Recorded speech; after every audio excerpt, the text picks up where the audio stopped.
Magandang araw mga bata! Welcome sa ating YouTube channel. Muli, ito si Teacher JM at ngayong araw na ito, ating pag-aaralan ang asignaturang Filipino 3 ng Revised K-12 Curriculum. At ang ating paksang pag-aaralan ngayong umaga ay tungkol sa tambalang pangungusap sa ikatlong markahan, ikalawang linggo. Ano nga ba ang tambalang pangungusap?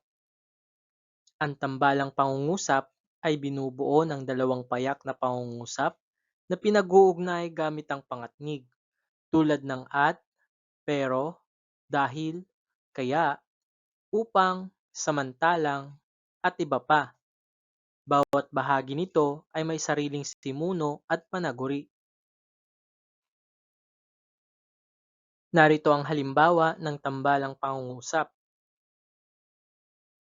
Una, nagwalis si Ana sa bakuran at nagdilig naman si Lito sa hardin. Pangalawa, umuulan ng malakas kaya hindi kami makalabas ng bahay.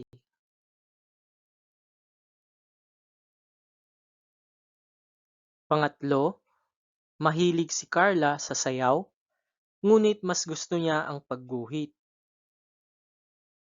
Pang-apat, nag-aral si Ben ng mabuti kaya mataas ang kanyang marka.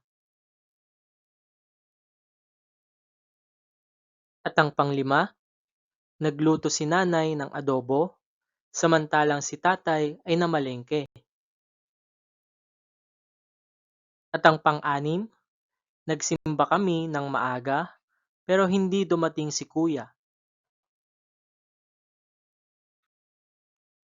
Atin munang sagutin ang maikling pagsasanay na may panutong lagyan ng check kung tambalang pangungusap ang nakasulat at X naman kung hindi.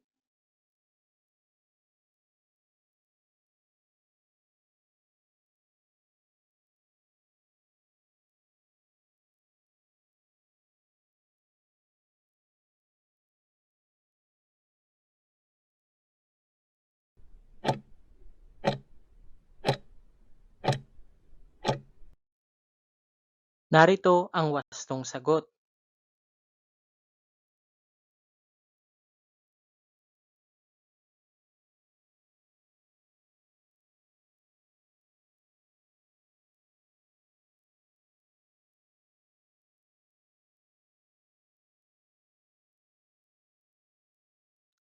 Laging tatandaan na ang tambalang pangungusap ay binubuo ng dalawang payak na pangungusap na pinag-uugnay gamit ang pangatnig tulad ng at, pero, dahil, kaya, upang, samantalang, at iba pa. Bawat bahagi nito ay may sariling simuno at panaguri. At dito nagtatapos ang ating pag-aaral sa Filipino 3 ng Revised K-12 Curriculum na may paksang tambalang pangungusap sa ikatlong markahan, ikalawang linggo.